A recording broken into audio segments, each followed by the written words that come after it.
علی بھائی اگلا سوال ہے، شعبان المعظم 1441 ہجری کا بابرکت مہینہ شروع ہو چکا ہے۔ اس حوالے سے پوری دنیا میں بالعموم اور انڈیا، پاکستان، بنگلہ دیش میں بالخصوص شب برات منائی جاتی ہے۔ مساجد میں باقاعدہ اجتماعی عبادات کا اہتمام کیا جاتا ہے، بلکہ نمازیوں کے لیے 15 شعبان کے روزے کی سحری کا بندوبست بھی کیا جاتا ہے۔ عام مسلمانوں کا ماننا ہے کہ 14 اور 15 شعبان کی درمیانی رات اللہ تعالیٰ تقدیر کے بڑے بڑے فیصلے فرماتا ہے، بلکہ اس رات کو بے شمار لوگوں کو دوزخ سے چھٹکارے کا پروانہ بھی مل جاتا ہے۔ پلیز اس حوالے سے جتنی بات درست ہے اور جتنی بات غلط ہے دونوں کو تفصیلاً بیان فرما دیں۔ جزاک اللہ خیر و احسن الجزا۔ جزاکم اللہ خیر و احسن الجزا۔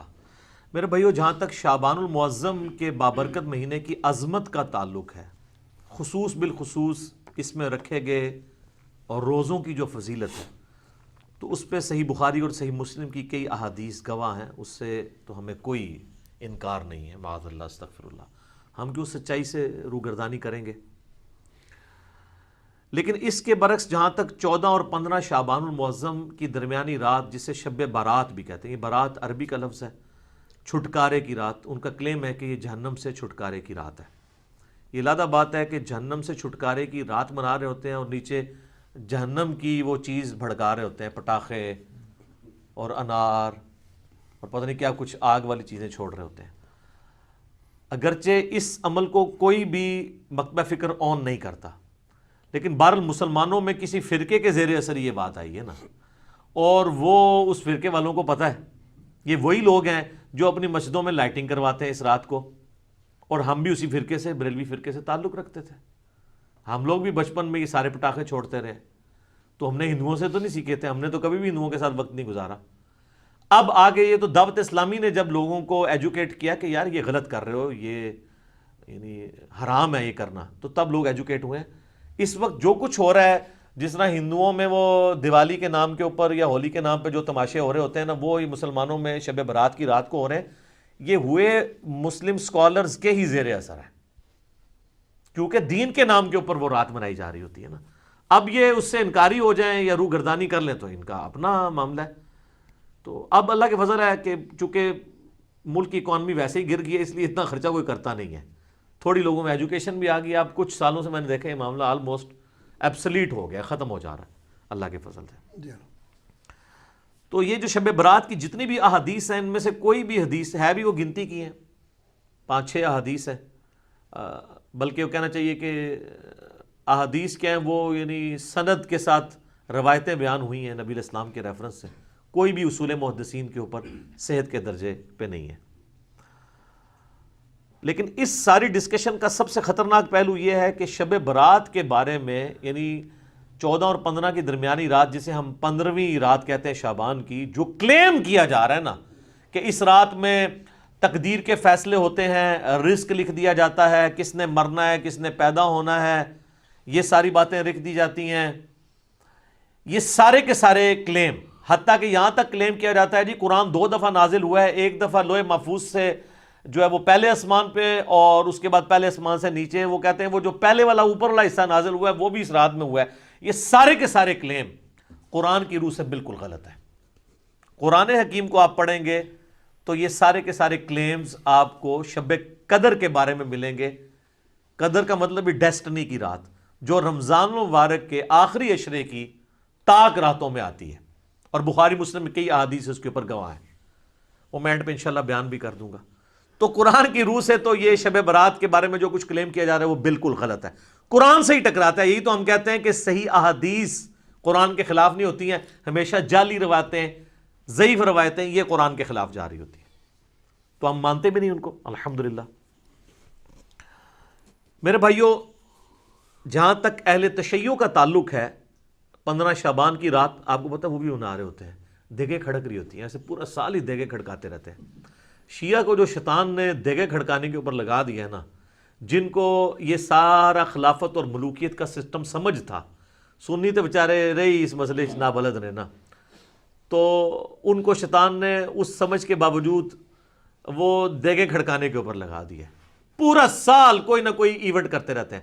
تو آپ کو 15 شعبان میں ادھر بھی دیگیں کھڑکتی نظر آئیں گی، تو آپ سمجھیں گے شاید وہ کوئی سنی شاید یہ کہہ بھی دے کہ سنی شیعہ کا اجماع ہے شب برات پہ۔ وہ شب برات نہیں مناتے، وہ اسے شعبانیہ کہتے ہیں. ان کے نزدیک امام محمد بن حسن عسکری علیہ السلام کی وہ رات ولادت کی رات ہے. جو امام محمد مہدی وہ کہتے ہیں نا روپوش ہو چکے ہیں, وہ کہتے ہیں وہ اس رات پیدا ہوئے تھے, تو وہ ان کا یوم ولادت منا رہے ہوتے ہیں.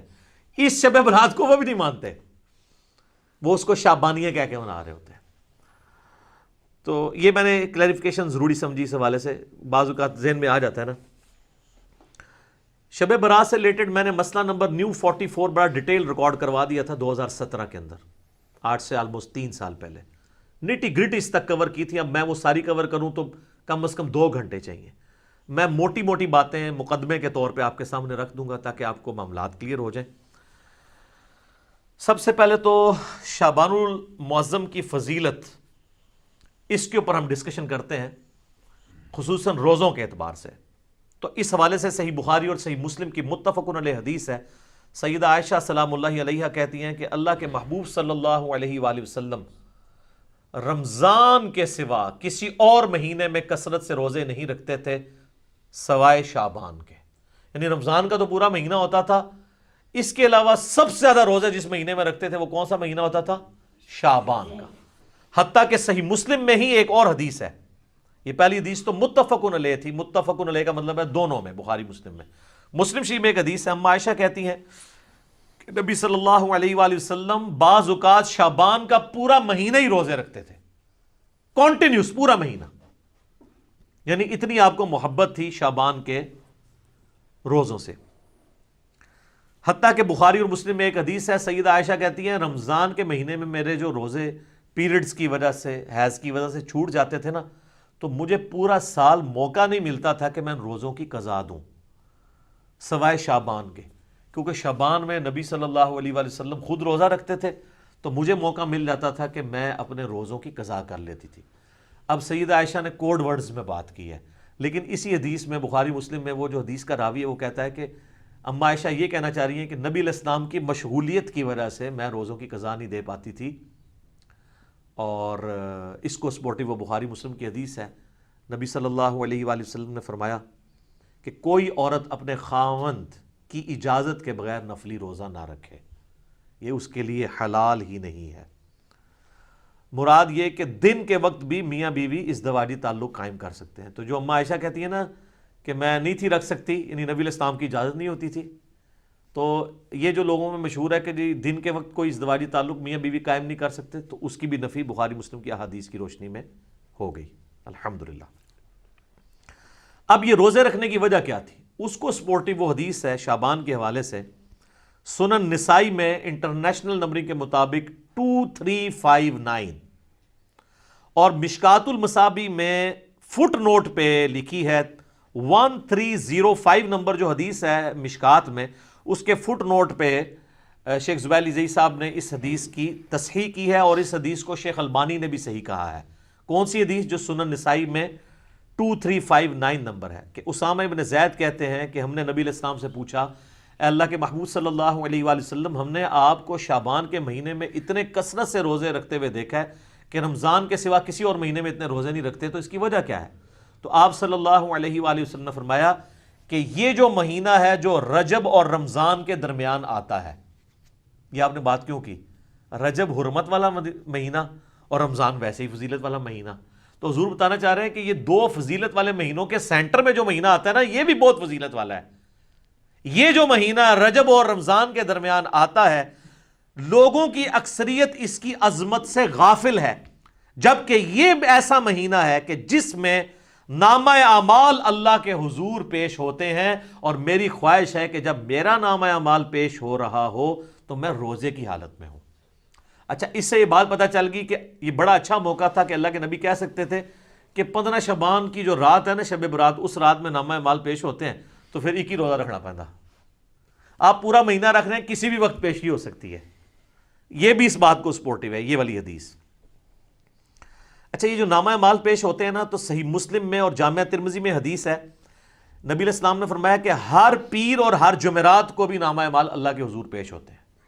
سال میں پیش ہوتے ہیں شعبان کے مہینے میں, ہفتے میں 2 دن پیر اور جمعرات, حتیٰ کہ مسلم شریف میں حدیث ہے نبی علیہ السلام تو پیر اور جمعرات کا روزہ بھی رکھتے تھے اسی وجہ سے. اور ایک اور وجہ تھی جو مسلم شریف میں ہی آتا ہے, جب پوچھا گیا آپ پیر کا روزہ کیوں رکھتے ہیں تو آپ نے فرمایا فیہ ولدت و فیہ انزل علیہ, اس دن میں پیدا ہوا اور اس دن مجھ پہ پہلی وحی نازل ہوئی. یعنی جشن ولادت مصطفیٰ صلی اللہ علیہ وآلہ وسلم اور جشن نزول قرآن, یہ دونوں نبی علیہ السلام مناتے تھے. صحیح مسلم میں یہ حدیث موجود ہے پیر کا روزہ رکھ کے. تو یہ ہفتے میں 2 دن نامہ اعمال, کون کون سے دن؟ پیر اور جمعرات. اچھا روزانہ بھی نامہ اعمال پیش ہوتے ہیں سر؟ بخاری مسلم دونوں میں حدیث ہے, وہ بڑی مشہور حدیث کہ فجر کے وقت فرشتے آتے ہیں, وہ عصر کے وقت واپس چلے جاتے ہیں, اور عصر والے فجر کے وقت. اللہ پوچھتا ہے میرے بندوں کو کس حال میں پایا, تو کہتے ہیں جب گئے تھے فجر پڑھ رہے تھے تو آئے تھے تو عصر پڑھ رہے تھے. دوسرے کہتے ہیں جب گئے تھے تو عصر پڑھ رہے تھے تو آئے تھے تو فجر پڑھ رہے تھے. تو روزانہ بھی 2 دفعہ نامہ اعمال پیش ہوتے ہیں, لہٰذا ان چیزوں کو مکس نہیں کرنا چاہیے. میں ساتھ ساتھ کلیریفائی کر رہا ہوں, آپ دیکھیں آپ کتنے اہم ہیں. پوری کی پوری جو مخلوقات ہیں وہ انسان کی خدمت میں لگی ہوئی ہیں. فرشتے بھی یہی کام کر رہے ہیں کہ اللہ کو رپورٹ کر رہے ہیں کہ تیرا فلاں بندہ یہ کر رہا ہے, یہ کر رہا ہے. یعنی یہ ساری کی ساری انسانیت اللہ تعالیٰ کی یعنی کریشن کا کلائمیکس ہے. لقد خلقنا الانسان فی احسن تقویم, اللہ تعالیٰ نے اس کو بہترین تقویم کے اوپر پیدا کیا ہے, الحمدللہ. اچھا میرے بھائیو, شعبان المعظم سمیت باقی سارے مہینوں میں 11 روزے تو اللہ کے نبی علیہ السلام ان احادیث کے تحت رکھ لیتے تھے. 8 روزے تو بن گئے نا, اگر آپ ایک مہینے میں 4 لگائیں ہفتے, 4 ہی ہوں گے نا, 28 دن ہوں گے تو 4 میں آپ 4 پیر اور 4 جمعرات کتنے ہو گئے؟ 8.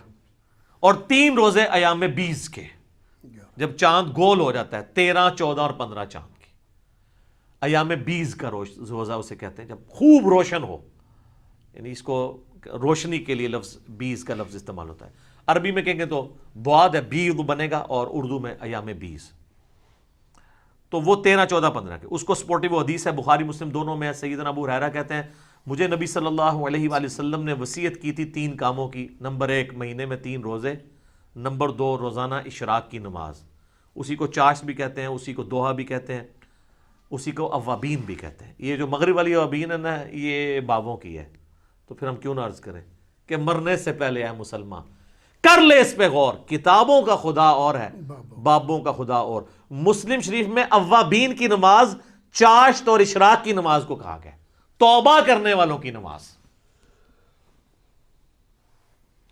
تو 3 کاموں کی نصیحت کی. نمبر 1 3 روزے مہینے میں, نمبر 2 اشراق کی نماز یا چاشت کی نماز یا دوحہ کی نماز یا اوابین کی نماز روزانہ 2 نفل, اور تیسرا سونے سے پہلے وتر. ویسے افضل تو آخری پہر میں ہے, لیکن جو آخری پہر میں نہ اٹھ سکتا اس کے لیے افضل ہے رات کو سونے سے پہلے وتر پڑھ لے.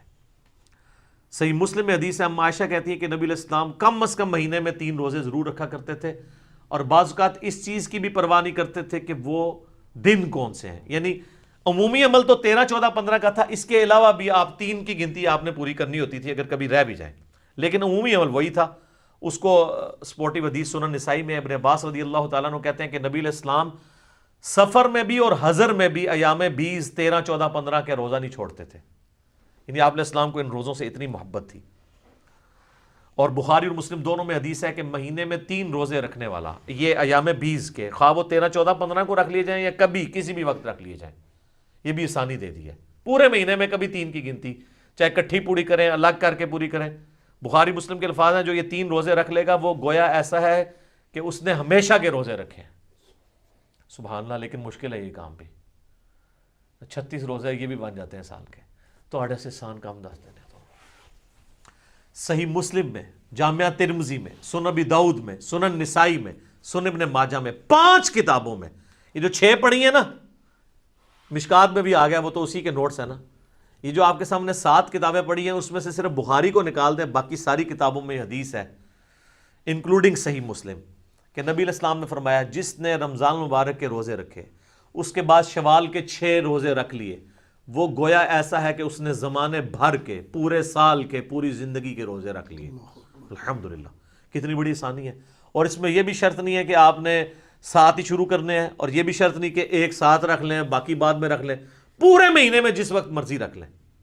ساتھ رکھنے کا یہ فائدہ ہوتا ہے ایک روٹین بنی ہوتی ہے تو رکھے جاتے ہیں. الحمدللہ میں جب سے یعنی بالغ ہوا ہوں روزے رکھ رہا ہوں, ہم ساتھ ہی کوشش کرتے ہیں کہ یہ روزے مکمل کر لیے جائیں تاکہ یہ پورے مہینہ 3 روزے نہیں رکھ سکتے تو یہ 6 روزے رکھ کے تو ہمیشہ کے روزوں کا ثواب کمائیں جی. اچھا یہ بعض لوگ پریشان ہوتے ہیں کہ یار مشقت کم ہو رہی ہے, ثواب زیادہ, یہ کیسے پاسبل ہے؟ سر اللہ تعالیٰ نے نبی علیہ السلام کو ہر طرح کے لوگوں کے لیے پیغمبر بنا کے بھیجا ہے, آسانیاں بھی رکھی ہیں.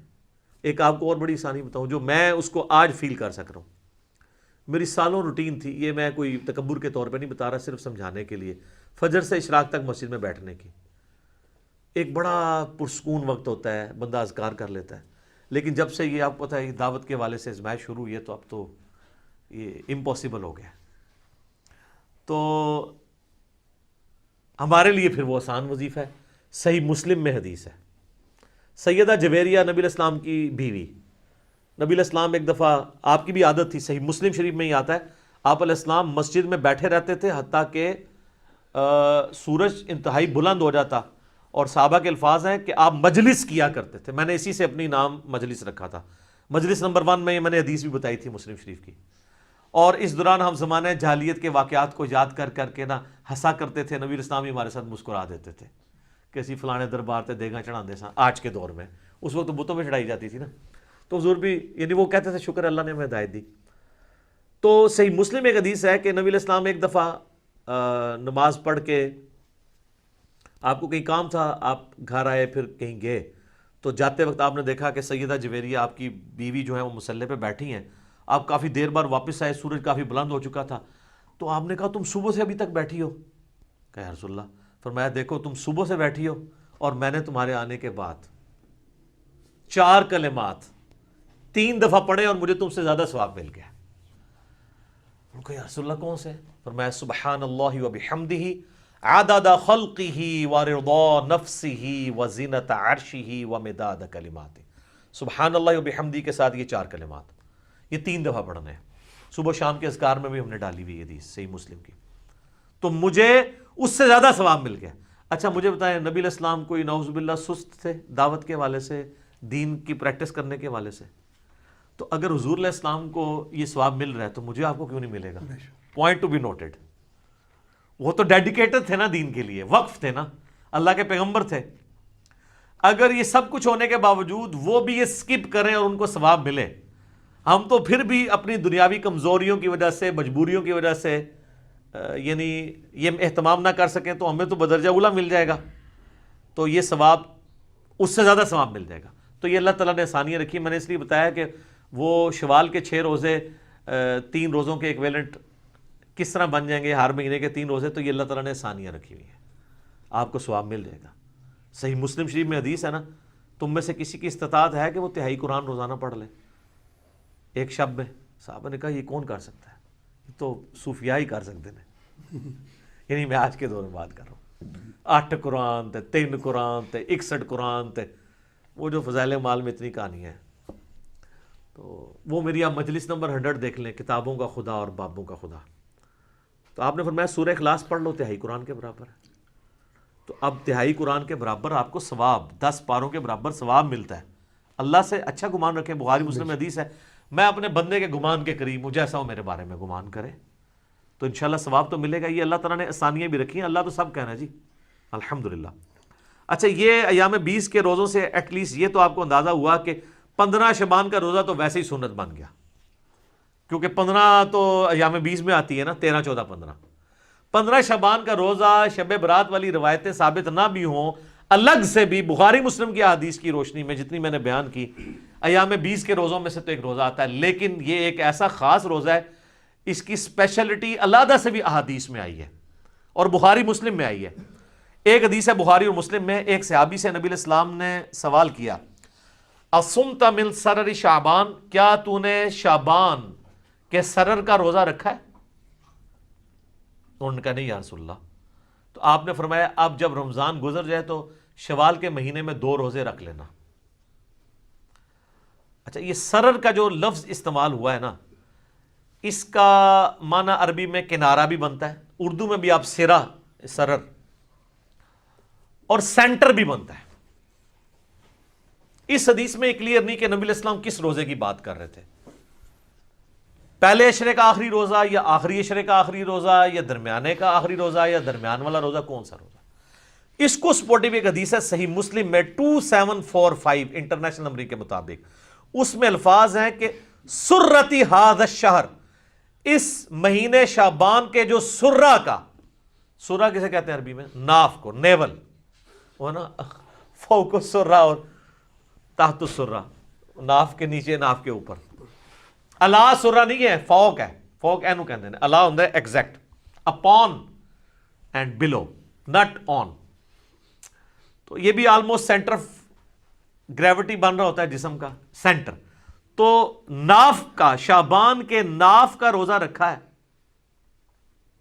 تو اچھا یہ لفظ جو ہے نا وہ کھوکھلی چیز کے لیے بھی استعمال ہوتا ہے، اس لیے سینٹر کے لیے بھی استعمال ہوتا ہے، تو وہ جو کسی ایک چیز کو اندر سے ہالو کیا جائے وہ بھی سینٹر بن رہا ہوتا ہے، تو اس سے 15 شعبان کا روزہ ہی ثابت ہوتا ہے، اور اس میں میرا تفرد نہیں ہے، اہل سنت میں ایک بہت بڑا ایک مکتب فکر جو اہل حدیث سے نکلا ہے، جماعت المسلمین والے، وہ تو اس روزے کو واجب کہتے ہیں، ہم اسے واجب نہیں سمجھتے، سنت ہے، وہ کہتے ہیں وہ جو نبی اسلام نے کہا تھا اگر چھوٹ کے تو 2 رکھنا، تو ہم کہتے ہیں وہ تو خاص لوگوں کے لیے آپ نے فرما دیا، امت کے لیے عام نہیں فرمایا، امت کے لیے نہیں، ان کے لیے، وہ تو نابینے کو بھی بخاری مسلم میں آتا ہے، آپ نے کہا تھا اذان کی آواز آتی ہے نماز مسجد میں ہی پڑھنی ہے، ہمارے لیے حدیثیں ہیں کہ خوف، بارش، کرونا جو بھی ہو اجازت ہے، ہمارے لیے ذرا آسانی ہے، ڈیفرنٹ ہے۔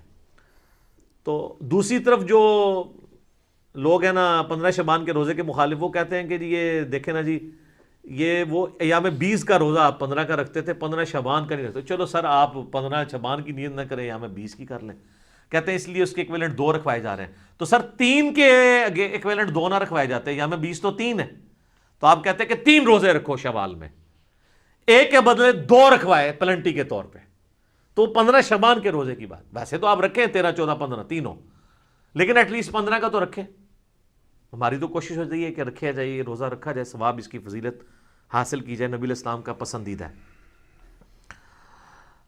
اب میرے بھائیوں ایک اور حدیث جو جامعہ ترمذی میں اور سنن ابن ماجہ میں موجود ہے کہ نبی علیہ السلام فرمایا کہ جب شعبان کا نصف گزر جائے تو پھر کسی کے لیے جائز نہیں کہ وہ روزہ رکھے۔ اس کی حکمت کیا ہے کہ رمضان کو پروٹوکول دینا ہے، فرض روزوں کو۔ اس حدیث سے بھی پتہ چلا کہ وہ جو سرے کا روزہ تھا نا، سرر شعبان، وہ آخری اشرا تو نہیں بنتا، کیونکہ 15 کے بعد تو آپ اجازت نہیں دے رہے روزہ رکھنے کی، 15 تک اجازت ہے، تو پھر سرا 15 بن گیا، کیونکہ اگلے 15 میں تو اجازت ہی نہیں ہے۔ البتہ ایک ایکسیپشن ہے، بخاری مسلم میں حدیث ہے، نبی علیہ السلام فرمایا کوئی شخص شعبان کے آخری 2 دن، رمضان سے 1-2 دن پہلے روزہ نہ رکھے، سوائے اس شخص کے جو پورا شعبان ہی روزے رکھ رہا ہو، اس کو اجازت ہے کہ وہ رکھ سکتا ہے، باقیوں کے لیے 15 آخری روزہ ہے، 15 کے بعد روزہ نہیں رکھ سکتے۔ تو یہ بھی سپورٹیو حدیث ہے سرر شعبان کو کہ وہ سینٹر میں روزہ بنتا ہے۔ اچھا، تو میں ریکویسٹ کروں گا اپنے بھائیوں سے کہ بخاری مسلم کی جو حدیث ہے سرر شعبان کے روزے والی، اللہ کا نام لے کے روزہ رکھ لیں، 15 شعبان کا کم از کم رکھیں، اگر 3 دن نہیں رکھ سکتے اور اس فضیلت سے محروم نہ ہو۔ ختم سحری کا وقت آپ اپنے چارٹ کے اوپر چیک کر لیں۔ اچھا، ختم سحری بڑا آسان بھی ہے، کوئی آپ کو ایپ بھی کرنے کی ضرورت نہیں ہے، آپ لائیو گوگل میں اگر لکھیں نا تو سن رائز ٹوڈے، فجر ٹوڈے، اور اپنے سٹی کا نام، وہ سارے نمازوں کے ٹائمنگ دے دیتا ہے، شافعی حنفی سارے دیتا ہے، وہ صرف عصر میں ہی فرق ہے نا شافعی حنفی کا، باقی تو سارے سیم ہی ہیں، تو وہ روزہ ضرور رکھا جائے۔ اس دفعہ امید ہے یہ آلموسٹ 4:30 کے قریب ختم سحری ہو رہی ہوگی جہلم میں، راؤنڈ اباؤٹ، اور افطار 6:30 کے بجے شام، باقی آپ دیکھ لیجئے گا، میں نے آپ کو اپروکسیمیٹلی بتا دیا۔ اب آ جائے میرے بھائیوں، جو شب برات کی فضیلت کے حوالے سے بات کی جاتی ہے، تو ایک جو فضیلت بیان کی جاتی ہے، میں بعد میں حدیث بیان کرتا ہوں، اس میں ایک چیز تو جنرل ہے، بخاری مسلم میں وہ روزانہ فضیلت ہے، نہ اس میں شب قدر نہ شب برات کو بھی دخل ہے۔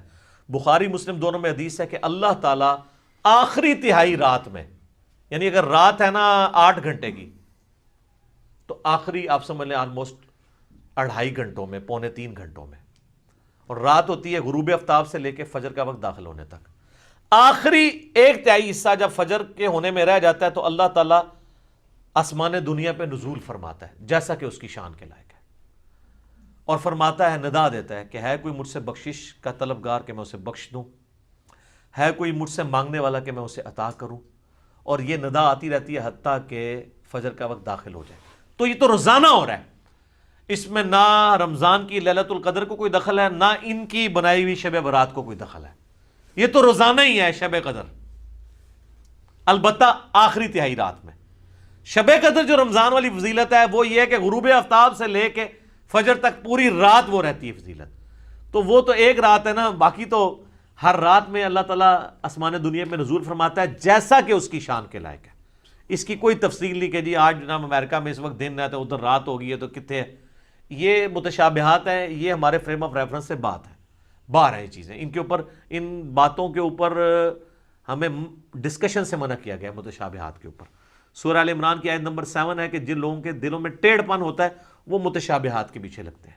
ہمارے پاس ڈیٹا ہی نہیں ہے اس کا، اس لیے اس کو ویل لیفٹ کرنا چاہیے۔ تو وہ حدیث بڑی مشہور حدیث ہے، جامعہ ترمذی میں 739 انٹرنیشنل نمبر کے مطابق، سنن ابن ماجہ میں 1389 اور مشکات میں بھی موجود ہے 1299۔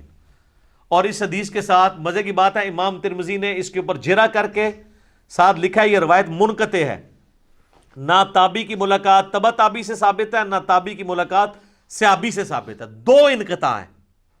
حتیٰ کہ امام ترمذی نے اس حدیث کے ساتھ لکھا ہے کہ میں نے اپنے استاد امام بخاری سے یہ پوچھا تو امام بخاری بھی اس حدیث کو ضعیف بتاتے تھے، امام بخاری بھی، ترمذی بھی۔ اور ڈاکٹر طاہر القادری صاحب اپنے شب برات کے لیکچر میں یہ حدیث ترمذی سے کھول کے پڑھ رہے، کہتے ہیں ترمذی پڑھ رہا ہوں صحاح ستہ میں سے، اور وہ حدیث پڑھنے کے بعد نا اینڈ پہ ٹھٹک گئے، کیونکہ اس کے بعد لکھا ہوا تھا، ان کو تو پتا تھا نا کہ امام ترمذی کہہ رہے کہ نہ میرے نزدیک یہ روایت ٹھیک ہے نہ امام بخاری کے نزدیک۔ تو ڈاکٹر صاحب ہم تو آپ کے دلائل بھی سامنے رکھتے ہیں، آپ ذرا جرت کرتے ہیں نا اور لکھتے کہ امام ترمذی نے اور بخاری نے کہانی کرائی ہے، میں وڈا کوئی اسکالر ہوں، محدث ہوں۔ ویسے تو آپ البانی کے اوپر بھی جرا کرتے ہیں کہ البانی کو کیا اختیار ہے کہ جن حدیثوں کو امام بخاری یا امام ترمذی لے کے ہیں تو یہ ضعیف کہہ دے یا صحیح کہہ دے۔ تو آپ نے بھی تو یہی کام ڈالا ہے امت کے ساتھ، آپ نے وہ کیوں نہیں آگے پڑھا؟ پڑھیں۔ حتیٰ کہ مشکات نے 1299 پہ انہوں نے بھی جب لی نا، انہوں نے امام ترمذی اور امام بخاری کے کمنٹ ساتھ نقل کیے ہیں، یہ شب برات والی حدیث کے ساتھ ترمذی کے ریفرنس سے لی۔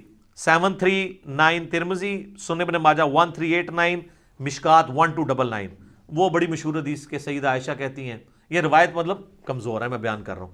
ایک رات نبی علیہ السلام کو ہم نے بستر پہ غائب پایا تو میں اٹھی، میں نے یہ گمان کیا کہ اللہ کے نبی علیہ السلام کسی اور بیوی کے پاس نہ چلے گئے ہوں، تو میں نے دیکھا آپ بقیع غرقد میں گئے ہیں، اور وہاں پہ نبی علیہ السلام کو میں نے جب پایا تو آپ نے فرمایا عائشہ تم نے کیا سمجھا کہ اللہ اور اس کا رسول تم سے خیانت کریں گے، یعنی میں کسی اور بیوی کے پاس چلا جاؤں گا؟ آپ صلی اللہ علیہ وآلہ وسلم نے فرمایا عائشہ یہ آج شعبان کی 15ویں رات ہے، اس رات اللہ تعالیٰ آسمان دنیا پہ تجلی فرماتا ہے اور بنی کلب کی بکریوں کے بالوں کے برابر لوگوں کی مغفرت کر دیتا ہے۔ تو یہ وہ حدیث ہے۔ ویسے قبرستان جانا ٹھیک ہے، مسلم شریف میں اوپر تلے 10 احادیث ہیں، اسی کو سپورٹو بالکل اسی طرح کی ایک حدیث ہے جس میں اما عائشہ نبی علیہ السلام کے پیچھے گئی ہیں، تو اس میں وہ کہتی ہیں کہ نبی علیہ السلام نے بقیع غرقد کے مردوں پہ 3 دفعہ یوں ہاتھ اٹھا کے دعا کی۔ قبرستان میں ہاتھ اٹھا کے دعا کرنا بھی سنت، رات کے وقت جانا بھی سنت، اور اس میں آگے الفاظ ہیں کہ جبرائیل علیہ السلام میرے پاس اللہ کا پیغام لے کے آئے تھے کہ بقیع غرقد والوں کے لیے دعا کرو مغفرت کی۔ نبی علیہ السلام نے قبرستان جانا ٹھیک ہے، وہ عام دنوں میں آپ جائیں، اس دنوں میں لوگ وہ پھولوں والوں کی بھی چاندی ہوئی ہوتی ہے، کس طرح ٹریفک بلاک ہوئی ہوتی ہے اور لوگ جا رہے ہوتے ہیں، اس ایک خاص رات میں جانا کوئی ثابت نہیں ہے، ویسے آپ ضرور جائیں۔ اچھا تو یہ حدیث کمزور، اس کے علاوہ تو بہت کمزور ہے، یہی سب سے مضبوط ہے جو پیش کرتے ہیں۔ ایک سنن ابن ماجہ میں 1390 ہے اور مشکات میں 1306 ہے، جسے البانی نے ضعیف جمع ضعیف لگا کے حسن درجے تک پہنچایا ہے کہ جی اس رات اللہ تعالیٰ سب کی مغفرت کر دیتا ہے سوائے شرک والے کے اور مسلمانوں کا کینہ دل میں رکھنے والے کے۔ تو البانی نے حسن کہہ دیا تو وہ بریلوی کہتے ہیں جی البانی صاحب نے حسن کہا ہے، البانی صاحب نے ضعیف جمع ضعیف حسن کہا ہے، حالانکہ انتہائی ضعیف روایت ہے، اس میں 2 سکم ہے۔ نمبر 1 2 راوی ہیں، دونوں ان نون ہیں، مجہول، زبیر بھی اور عبد الرحمن بھی۔ دوسرا سکم ہے کہ 2 راوی ابن لہیہ اور ولید دونوں مدلس ہیں اور ان سے روایت کر رہے ہیں، اور مسلم کے مقدمے میں لکھا ہے کہ مدلس کی آنے والی روایت سما کی تصحیح کے بغیر ضعیف ہوگی. تو یہ شیخ زبیر صاحب نے اس لیے مشکات کی 1306 کے نیچے لکھا ہے کہ ظلمات میں ڈوبی ہوئی روایت ہے یہ، یعنی یہ ضعیف نہیں ہے، پکی ضعیف ہے. اب البانی صاحب نے اس کو حسن کہہ دیا تو وہ لوگ بیان کر رہے ہوتے ہیں. اور اہل حدیث یہ 2 نمبری کرتے ہیں کہ بریلویوں پہ گرج رہے ہوتے ہیں. میں نے ایک دفعہ 4-5 سال پرانی بات ہے، شاید اس سے بھی زیادہ، ایک اہل حدیث شب برات پہ گرج رہا ہے، بریلویوں نے نکال لی ہے. میں نے اس کو ایک پرچی لکھ کے بھیجی کہ آپ کے البانی صاحب نے بھی حسن کہا ہوا ہے، تھوڑا ان کے بارے میں بھی فرما دیں. تو کوئی اس نے پڑھ کے سائڈ پہ رکھ دی. بعد میں نے اس کو کہا، وہ کہتا ہے کیوں مروانے لگے ہیں مجھے. ٹھیک ہے، اسی لیے تو ہم کہتے ہیں کہ مرنے سے پہلے اے مسلمان کر لے اس پہ غور. کتابوں کا خدا اور ہے، بابوں کا خدا اور. کتابوں کا دین اور ہے، بابوں کا دین اور کتابوں کا جہاں اور ہے، بابوں کا جہاں اور. اس کا ایک وکھرا ہی جہاں ہوتا ہے بابے کا، وہ ایک وکھرا ہی جہاں ہوتا ہے. اس جہاں کا مزہ ہی نہیں ہوتا. صحیح کہتے ہیں. ٹھیک ہے جی، وہ ایک امیجنیشن والا جہاں ہوتا ہے. ٹھیک ہے، ایلین ہوتا ہے. ٹھیک ہے، وہ کچھ بھی نہیں ہے، ہائپوتھیٹیکل ہوتا ہے. تو وہ انہوں نے کہا کہ نہیں وہ تو بابے سب کو پیارے ہوتے ہیں جناب، یہ بابے ایسا بڑا فتنہ ہے. تو یہ روایت جو ہے بالکل کمزور ہے جو یہ پیش کرتے ہیں. اور اس کو سپورٹنگ وہ حدیث ہے جو صحیح مسلم میں ہے 2684 اور مشکات میں 2052. نبی علیہ السلام نے فرمایا تم میں سے کوئی شخص بھی شب جمعہ کو عبادت کے لیے اور جمعے کے دن کو روزے کے لیے مخصوص نہ کرے. جس طرح یہودیوں نے ہفتے کے دن کو مخصوص کر لیا، عیسائیوں نے اتوار کو، نبی علیہ السلام نے آپ کو جمعہ مخصوص کرنے سے منع فرما دیا ہے سوائے جتنا بتایا ہے. شب جمعہ کو بھی مخصوص نہ کرو، نہ جمعے کے دن کو روزے کے لیے، الا یہ آگے الفاظ ہیں کہ کوئی شخص پہلے سے رکھ رہا ہو روزہ، یعنی جمعرات کے ساتھ جمعے کا روزہ رکھ سکتے ہیں یا جمعے کے ساتھ ہفتے کا، چھڑا جمعے دا نہیں. تو جو لوگ کہتے ہیں یار بیچارے شب برات میں عبادت بھی کر رہے ہیں، خیر ہے انہوں نے اگر ایک عبادت کے لیے مخصوص کیا ہے، کوئی ناچ گانا تو نہیں کر رہے، تو نبی علیہ السلام نے تو جمعے کے دن کو عبادت کے لیے مخصوص کرنے سے منع کر دیا ہے، روزے کے اعتبار سے اور شب جمعہ کو جس کی فضیلت تھی. تمام جمعے کا دن صحیح مسلم میں آتا ہے کہ یہ تمام دنوں کا سردار ہے. اس دن آدم علیہ السلام پیدا ہوئے اور اس دن قیامت بھی قائم ہوگی. اور ابو داؤد ترمذی میں حدیث ہے کہ جمعے کے دن مجھ پہ کثرت سے درود پڑھو، تمہارا درود مجھ پہ پیش کیا جائے گا. یہ یوم مشہود ہے. صحابہ نے کہا جب آپ علیہ السلام فوت ہو جائیں گے اور آپ کی ہڈیاں مٹی میں مل جائیں گی، اللہ اکبر کبیرہ، 295 سیل آ دینی تھوڑے مولویوں نے. حضور نے کوئی گستاخی نہیں فرمایا. اللہ تعالیٰ نے حرام کیا ہے مٹی کے لیے کہ وہ نبیوں کے جسموں کو کھائے. ان اللہ حرم علی الارض ان تأکل اجساد الانبیاء. تو نبی جو ہیں ان کے جسم سلامت ہے. اس سے مسئلہ بھی تو کلیئر ہو گیا نا. تو جمعے کا دن اتنا بابرکت دن ہے درود شریف کے حوالے سے، ہر اعتبار سے. اسے بھی کہا گیا مخصوص اس حوالے سے نہیں کرنا، نہ شب جمعہ کو. پھر جو میں نے شروع میں بات کی تھی کہ قرآن حکیم کا مقدمہ تو اس کو سپورٹ ہی نہیں کرتا. یہ شب برات کی فضیلت میں قرآن کی جو آیت لے کے آتے ہیں نا، وہ سورہ الدخان سورت نمبر 44، اسی میں نے مسئلہ 44 رکھا تھا.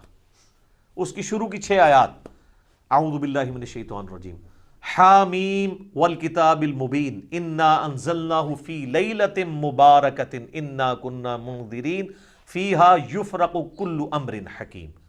حامیم، اس کتاب مقدس کی قسم، ہم نے بے شک اس قرآن کو ایک بابرکت رات میں اتارا ہے، اور جس رات میں اللہ کی قدرت کے کام اللہ تعالیٰ یعنی فرشتوں کو اسائنمنٹس بانٹ دیتا ہے اور اپنے رب کی طرف سے یہ چیزیں نازل ہوتی ہیں، ہم بھی فرشتوں کو بھیجنے والے ہوتے ہیں. یہ کہتے ہیں جی یہ وہ رات ہے جو شب برات ہے. ہم کہتے ہیں یار قرآن خود بتا رہا ہے کہ وہ رات جس میں اللہ تعالیٰ نے قرآن نازل کیا وہ رات کون سی ہے؟ قرآن میں تو 2 راتیں تو نہیں آئی ہیں. وہ کہتے ہیں 2 راتیں ہیں، ایک میں نا لوح محفوظ سے پہلے اسمان پہ آئی ہے، دوسرے سے نیچے آئی ہے. تو قرآن تو ایک رات کو ہی جانتا ہے، دوسری رات کو تو جانتا ہی نہیں قرآن. جس طرح اللہ تعالیٰ سورہ یونس میں کہتا ہے کہ اللہ کے علم میں تو کوئی اور الہ نہیں ہے سوائے میرے. مراد یہ کہ ہے ہی کوئی نہیں ہے، یہ نہیں ہے کہ اللہ کے علم میں نہیں کوئی ہے. اللہ کہتا ہے تو میں کہتا ہوں قرآن تو نہیں جانتا. قرآن تو آپ کو یہ کہتا ہے کہ وہ رات کس مہینے میں ہے یہ بھی بتاتا ہے.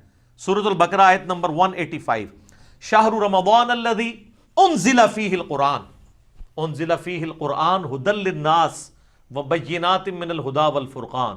رمضان کا مہینہ وہ ہے جس میں قرآن نازل ہوا جو سراپا ہدایت ہے جس میں ہدایت کے روشن دلائل ہیں اور یہ حق اور باطل میں تمیز کرنے والی کتاب ہے۔ بلکہ صحیح بخاری میں تو آیا محمد فرق بین الناس، محمد صلی اللہ علیہ وآلہ وسلم بھی لوگوں میں حق اور باطل میں فرق کرنے والی شخصیت ہے۔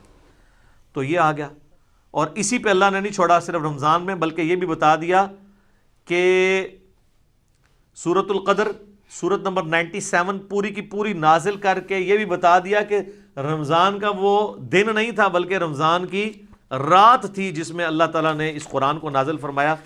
اور یہ جناب شب قدر لیلۃ القدر کی فضیلت ہے کہ اس کی فضیلت میں پوری سورت نازل ہوئی ہے، 97 نمبر سورت قرآن پاک کی۔ اعوذ باللہ من الشیطان الرجیم، بسم اللہ الرحمن الرحیم۔ انا انزلناہ فی لیلۃ القدر، بے شک ہم نے اس قرآن کو نازل کیا فیصلوں والی رات میں، ڈیسٹنی والی رات میں، عزت والی رات میں۔ یہ تمام ترجمے درست ہیں۔ وما ادراک ما لیلۃ القدر، اور تم کیا جانو کہ وہ عزت والی رات کون سی رات ہے، کیا اس کی اہمیت ہے۔ لیلۃ القدر خیر من الف شہر، یہ ایسی رات ہے جو 1000 مہینوں پر بھاری ہے۔ 80 سال سے زیادہ کا ثواب ملتا ہے اس ایک رات میں عبادت کرنے کا۔ تو 80 سال تو عمر ہی بڑے لوگوں کی کم ہوتی ہے، کم لوگوں کی۔ تنزل الملائکۃ والروح فیہا باذن ربہم، اس رات میں فرشتے نازل ہوتے ہیں اور روح قدس جبرائیل علیہ السلام بھی اپنے رب کے اذن سے، من کل امر، ہر طرح کا کام لے کے۔ وہی جو آیا تھا فیہا یفرق کل امر حکیم، جو یہ کہتے ہیں جناب آج پتے کٹ جانے نے، وہ سر وہ پتے کٹتے تھے شب قدر بھی، شب برات ہی نہیں۔ سلام، یہ رات سراپا سلامتی ہے۔ ہی حتی مطلع الفجر، اور یہ سلامتی کا سلسلہ فجر کے وقت داخل ہونے تک جاری رہتا ہے۔ تو اس کی خصوصیت ہے کہ مغرب سے لے کے فجر تک رہتا ہے۔ باقی بخاری مسلم میں روزانہ ہی رہتا ہے، لیکن آخری 1/3 رات کے اندر۔ پھر بخاری و مسلم دونوں میں حدیث ہے، نبی صلی اللہ علیہ وآلہ وسلم نے فرمایا جس نے ایمان اور احتساب کے ساتھ شب قدر کا قیام کیا، اللہ تعالیٰ اس کے پچھلے سارے گناہ معاف کر دے گا۔ جناب کتنی بڑی فضیلت ہے۔ اور اس کا بھی شارٹ کٹ آپ کو بتا دیتے ہیں۔ صحیح مسلم میں حدیث ہے، سیدنا عثمان غنی رضی اللہ تعالیٰ عنہ علیہ السلام کہتے ہیں کہ میں نے خود نبی علیہ السلام سے سنا تھا، جس نے عشاء کی نماز جماعت سے ادا کی بشرطے کہ اس کی رکعت فوت نہ ہو، وہ جماعت شمار ہوگی، چاروں رکعتیں، گویا اس نے آدھی رات کا قیام کیا۔ اور جس نے پھر فجر بھی جماعت سے پڑھ لی، کوئی رکعت فوت نہ ہو، تو پوری رات کا قیام۔ تو جو شخص رمضان کے اندر عشاء اور فجر کی نماز رکعت فوت ہوئے بغیر جماعت سے پڑھ لے، اسے روزانہ طاق کیا جفت بھی آپ سارے بناتے رہیں، آپ اہتمام کریں، تو آپ کو پوری رات کے قیام کا ثواب ملے گا۔ جس طرح میں نے بتایا مسلم شریف میں حدیث ہے کہ اشراق تک بیٹھنے سے زیادہ ثواب ہے۔ سبحان اللہ وبحمدہ عدد خلقہ ورضا نفسہ وزنۃ عرشہ ومداد کلماتہ۔ اور مسلم شریف میں حدیث ہے شوال کے 6 روزوں کا ثواب گویا پورے سال کے روزوں کا ثواب ہے، رمضان کے بعد رکھ لیے جائیں۔ شارٹ کٹس بھی اللہ تعالیٰ نے ہمیں دیے ہیں آسانی کے لیے، تاکہ جو سست الوجود لوگ ہیں وہ اس سے فائدہ اٹھا سکیں۔ اور بخاری مسلم دونوں میں حدیث ہے، نبی علیہ السلام نے فرمایا کہ بڑی لمبی حدیث ہے، آپ نے پہلے 10 دن اعتکاف کیا، پھر آپ نے حجرے سے سر مبارک باہر نکالا، فرمایا اس عشرے میں وہ رات نہیں ہے۔ پھر اگلے 10 دن فرمایا اس میں بھی نہیں ہے، بیچ میں روزے کے بعد نکلے، پھر آخری 10 دن میں آپ کو رات ملی، تو آپ نے فرمایا کہ تم رمضان مبارک کے آخری عشرے میں سے اس کی طاق راتوں میں تلاش کرو، یعنی 21ویں 23ویں 25ویں 27ویں اور 29ویں جو آخری عشرے کی طاق راتیں بنتی ہیں۔ بہتر ہے جفت بھی کر لیں، کیونکہ چاند کے بھی جھگڑے یہاں پہ رہتے ہیں، بہتر ہے پورا رمضان ہی کریں اور اس شب قدر کی فضیلت کو، لیلۃ القدر کی فضیلت کو حاصل کریں۔ یہ جتنی باتیں آپ کو بتا رہے ہوتے ہیں جس رات کے بارے میں، وہ رمضان کے آخری عشرے میں آنی ہے۔ یہ شب برات والی روایتیں بالکل کمزور ہیں۔ ایک جو شعب الایمان امام بیہقی کی کتاب میں ایک تابعی سے صحیح سند سے ثابت ہے، مکحول تابعی، وہ یہ کہتے ہیں کہ اس رات اللہ تعالیٰ آسمان دنیا پہ نزول فرماتا ہے، یعنی شعبان کی 15ویں رات، اور جو لوگوں سے بغض نہیں رکھتے اور شرک نہیں کرتے ان کے سوا، یعنی ان لوگوں کو اللہ تعالیٰ بخش دیتا ہے، ان کے سوا باقی لوگوں کی بخشش نہیں ہوتی۔ لیکن یہ تابعی کا قول ہے، اور امام مسلم نے مقدمے میں لکھا ہے کہ تابعی اگر صحابی کا نام لیے بغیر، سند بیان کیے بغیر روایت بیان کرے گا تو وہ روایت مردود ہوگی، کیونکہ سند پوری نہیں، کیونکہ اکثر روایتیں تو تابعین کے ذریعے امت کے اندر آئی ہیں نا، جو غلط روایتیں ہیں، ہوتا شیطان ان کو بتا گیا ہو. ہاں جی، عبداللہ ابن مسعود، صحیح مسلم کے مقدمے میں آتا ہے، عبداللہ ابن مسعود کہتے ہیں بعض اوقات شیطان کسی مجمع میں اتر کے حدیث بیان کر کے چلا جاتا ہے اور تمہیں پتہ نہیں ہوتا یہ بندہ کون ہے. تو جب تک پوری تحقیق نہ ہو حدیث آگے بیان نہیں ہوگی. جب تک کوئی تابعی یہ نہیں بتاتا کہ نبی الاسلام تک اس کا واسطہ کیا ہے تو اس کی روایت مردود ہے، نہیں ایکسیپٹ کی جائے گی. اور تابعین کے دور میں یہ سارا مسئلہ کھڑا ہوا ہے. صحیح مسلم کا مقدمہ پڑھیں. ابن عباس کہتے ہیں ایک زمانہ تھا لوگ آ کے ہمیں کہتے تھے قال رسول اللہ صلی اللہ علیہ وآلہ وسلم، تو ہم اس کی بات بڑی توجہ سے سنتے تھے.